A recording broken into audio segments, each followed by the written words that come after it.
Welcome to Tennis United's US Open preview. I am coming to you from the New York City bubble, and today I have ESPN's Chris Fowler and my absolute favorite legend, Chrissy Everett. So how do you think the players are going to respond to this environment? I mean, I'm telling you, coming from the bubble, everything is different about this year's US Open. You have COVID tests every other day. You have masks. You have no fans, limited team members, limited areas that you can go in. You don't even get a locker right now. You can just change and then you got to leave. And it's like this for a solid 2.5, 3 weeks. You're right about the fans. I mean, they're such a huge part, especially the US Open. New York fans, I mean, haven't they been voted of all the Grand Slams?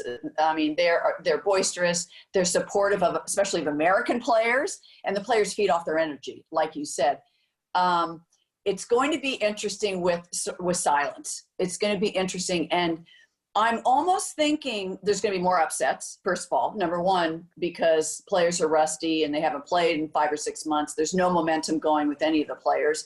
But on the other hand, I'm thinking that there are going to be upsets because, you know, usually if a lower ranked player lands on ash against a top player with 20,000 people, they're totally frozen or paralyzed or intimidated by that occasion. There's going to be less pressure for the lower ranked players. Chris, what do you think? Yeah, well, I think it's interesting. I mean, some players you think of as energy players. They need that. They rely on it. Other players, I think, bring a focus to the court, and you don't get the sense that it matters to them whether there's 20,000 or 20 people watching. To me, those players that can bring their own energy and their own focus and don't rely on it from the crowd should have an advantage. I think you make a great point, though. There's so many variables, Bethany and Chrissy, in this that we don't know whether that's going to lead to, as you said, more upsets. Is it going to be somehow a leveling of the playing field, or will it be that the more experienced players, like Djokovic on the men's side, because to get to where he is, he's had to be adaptable. You have to be flexible. You have to adjust to all kinds of things. You don't win 17 majors, right? And as the only one of the big three that's here, maybe sort of his mental strength and his experience adapting. I watched him practice, look very sharp. As you know, Russ, you already mentioned, but they're also rested. Typically, you arrive at the U.S. Open, right? Your body is beaten up. Your mind might be a little frazzled after the long season. And I think everybody, Bethany, you know better than I would, just shows up a little fresher. And who can knock off the rust and take advantage of that? I'm just dying to get this thing going and see how it does play out, see if it is less predictable. I agree with Chris about Novak. I don't think anything can get through him. You know, I mean, I think you'd have to consider him still the heavy favorite in this tournament because, I mean, mentally it's scary how focused that he is. And you mentioned something very important. You've got to be flexible because players are creatures of habit. They're used to X, Y, Z, everything in place. You know, they have the routines. Not going to happen. You've got to be flexible, and you've got to be focused. And you've got to manage yourself, manage your energy accordingly. And every day when you get up, you've got to be excited to play a match because you can't afford to have any down days. What interests me is that some players who might actually be helped by the lack of fans. I know Chrissy mentioned earlier, you know, not having to face a massive crowd if you're new to it, but even players who've won matches. I just wonder if in this environment, which is so different and so surreal, if it might help players who've gotten a little tight in some of these big stages. Might this be a better chance on the men's side for a breakthrough for a guy like Zverev or Tsitsipas? Or might we see a guy like Berrettini make a run where it actually has gotten in the way a little bit in the past, the crowd atmosphere? You know, you get intimidated playing not only on stage, but also playing against an opponent. And especially if you're playing somebody like Serena and the crowd, the American crowd is 100% behind Serena. You got that to contend with. So it's going to be interesting. And I really predict there's just going to be, you know, a lot of upsets. Okay, but guys, let's get a little bit into the women's singles draw here. We want to talk about a few players. Chrissy, you mentioned Serena a little bit. Osaka being a past champion, how do you think she'll handle this? Coco losing to Osaka. Coco's another one that really feeds off the crowd. I mean, if we've watched some of her matches, she loves it. Even last year at US Open, how awesome was it to watch all the energy she brought on the court? Yeah, it's a great opportunity for Serena, isn't it? Really, it's a great opportunity for her. I mean, I think from watching her in Lexington, she looks fit and she looks leaner and she looked like she was moving well. And she lost that match. It was 1 or 2 points made the difference. If she would have won that match, maybe she would have won the tournament. Who knows? But I think you still have to kind of put her. Serena at her best is still going to beat anybody, I think. You talk about Coco, she's going to only get better and she's going to have a lot of Grand Slam wins in her career. I'm just not sure at 16 right now, she can have those 4 big wins in a row, quarters, semis, finals, round 16, whatever. I think physically her body, as strong as she is for 16, I don't think that she can win this tournament. Naomi's an unknown. I haven't seen her on the court, so it's hard to say how she's going to do. But maybe it's going to be Pliskova. Maybe she's been looking for her first Grand Slam title. Maybe it's going to be her that's going to rise to the occasion. Yeah, that was another one that I was thinking about. Pliskova or even Kvitova, who we know is capable of winning a Grand Slam, hasn't quite done it at US Open. Muguruza making the finals earlier this year in Australian Open. And what about Kenin? I don't know, playing doubles with Kenin. I know it doesn't matter what's going on around her. She's a gamer. She's an example to me, Bethany and Chrissy, of someone who brings her own focus and energy to the court. I don't think she cares about the crowd. The crowd may be against her. For her, she doesn't care. And I think that's good. Pliskova is intriguing because she's another one who's gotten close. Maybe the nerves have come into play. Certainly the nerves have come into play in some of these cases. And maybe it'll feel different for her without the crowd. And this might be what she needs to get that last little bit to raise her first trophy. Serena, obviously, as you said, Chrissy, remains the intriguing one. I don't know. I mean, to me, the movement is still the key. As you know, you always tell me to watch the feet. Is she moving well enough laterally? Can she get a burst of adrenaline and in that area of her game improve from what she has been in the tune-up tournaments? I mean, I'm eager to see that. Obviously, it'd be an incredible storyline to have her make another run. I'm going to mention actually Jen Brady for a second too, because she's been, first of all, she started the year playing unbelievable, and she's been playing matches since the exhibition that we did in Charleston. She was playing World Team Tennis. Like, she has a lot of matches under her belt, and now winning the tournament down in Kentucky, I think she's coming in pretty hot to this US Open. Bethany, we know Jen from way back. I mean, she was at my academy for 8 years. So, the word out on Jennifer was tremendous talent all the time, had all the shots, kind of played like a guy, big top spin, moved well.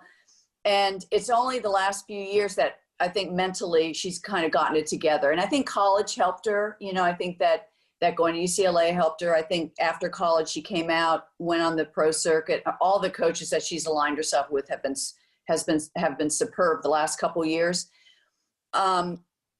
She hasn't been tested she hasn't come through in big events yet. I think that I have to say that as much as Lexington was such a great sign for her, I think the next step would be, okay, now do that in a Grand Slam.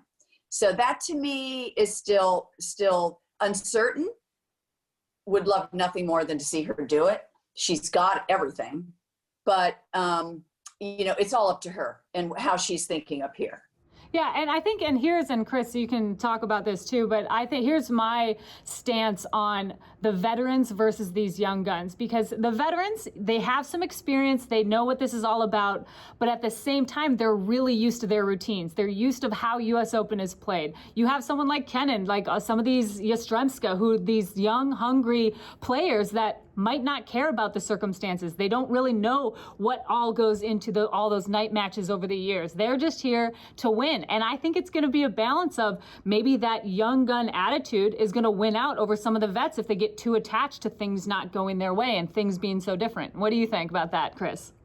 Unknowable, but it's a good point. I mean, who's flexible, who's adaptable? Maybe the less rigid patterns that you set for yourself and experience over the years might actually be a benefit. So I think you make a great point. I think that you see, Kenin breaking through and winning the only major title so far, 2020, I think would give people hope anyway.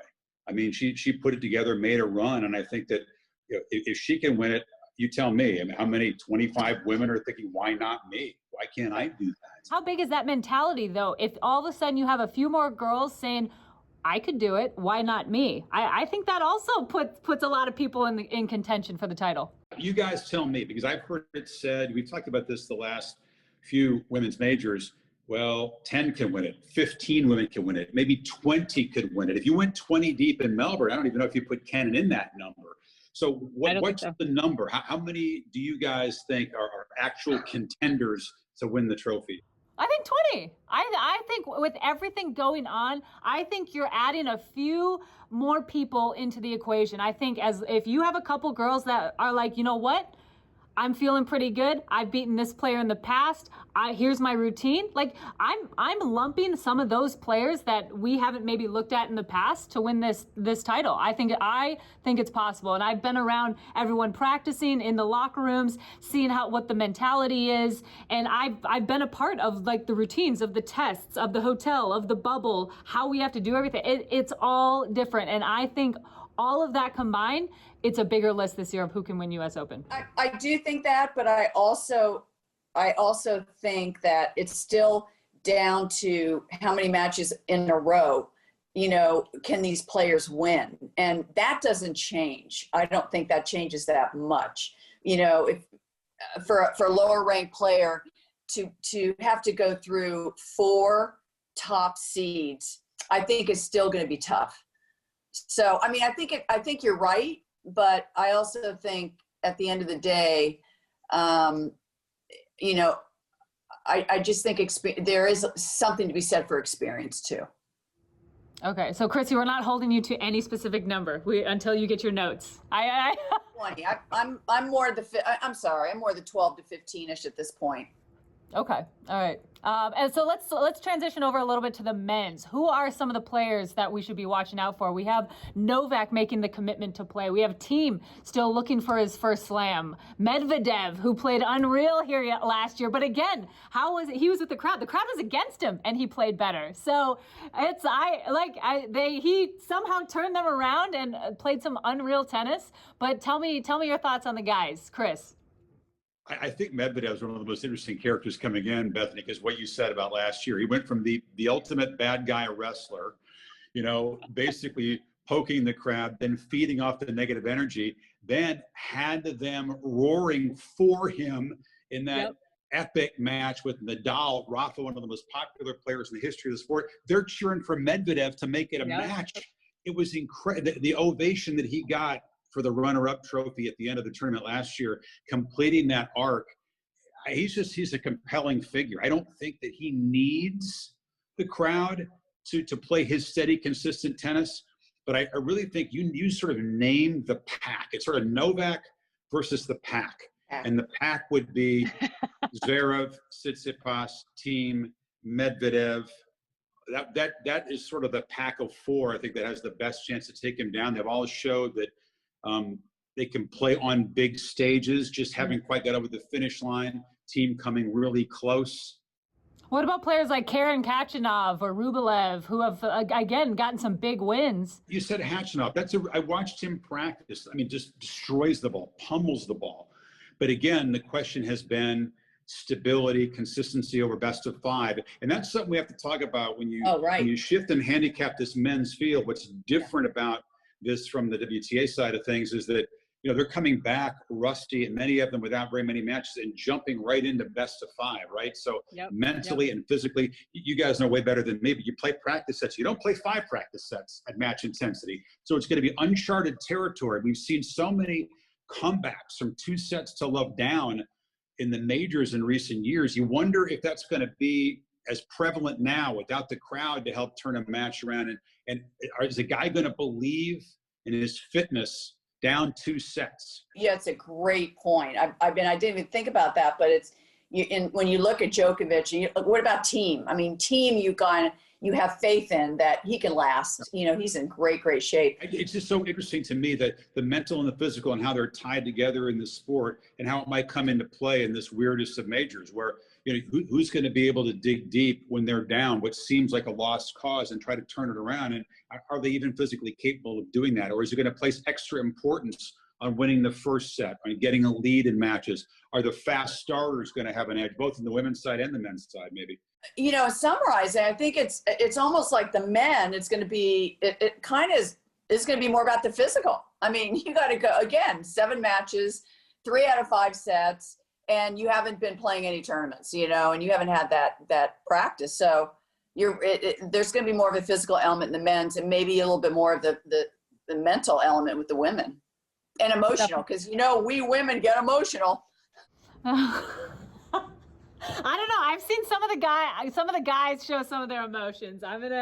I've witnessed it. So, but are there any surprise players that you guys want to bring up that maybe we haven't mentioned so far that have kind of been on your radar that you think they'd have a good opportunity here? Well, on the men's side, you want to see like FAA, Felix Auger-Aliassime. Maybe the younger players. I'm curious. You mentioned Coco earlier. I guess on the men's side, the players that don't have the years of tournament experience, who maybe could have benefited and developed quite a bit in this 7-8 months we've had off, how will they come out of this? Can they make the step forward in the practice court or away from match play? And I think that the tennis world has been waiting for FAA to kind of show his extraordinary talent. It's still a question, best of 5. But someone like that, I still think Khachanov's a very dangerous dark horse. I think that probably there are far fewer men that you'd say are capable of winning this, but I still think that there are 8 or 10.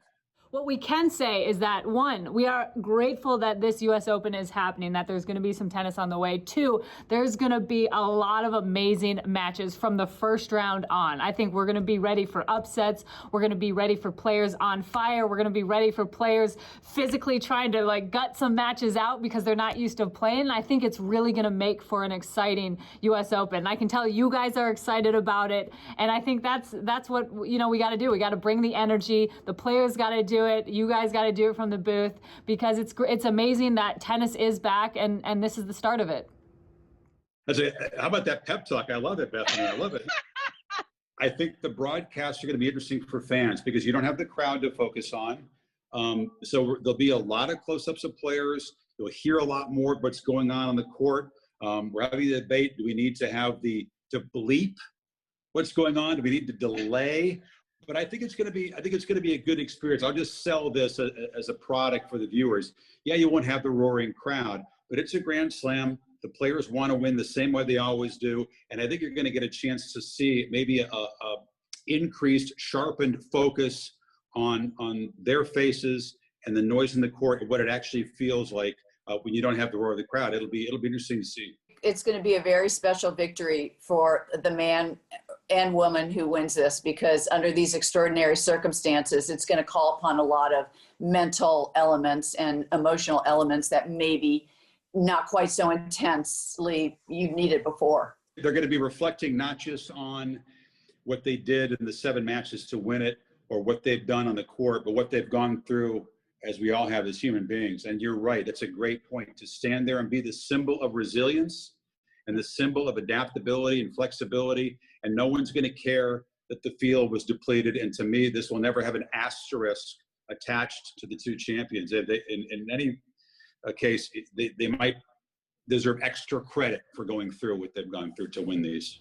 Definitely. I definitely think this U.S. Open, you're going to see a lot of emotions, especially when you get later in the tournament. Or if you just, even the first couple rounds, you have some tight matches that maybe go the distance in the fifth or the third. I think you're going to see some emotions from some players, just from everything that's been happening on a human level. So I think it's really going to be an awesome U.S. Open. I appreciate you guys coming on and chatting with me. I really enjoyed this. Thanks, Thank you. Beth.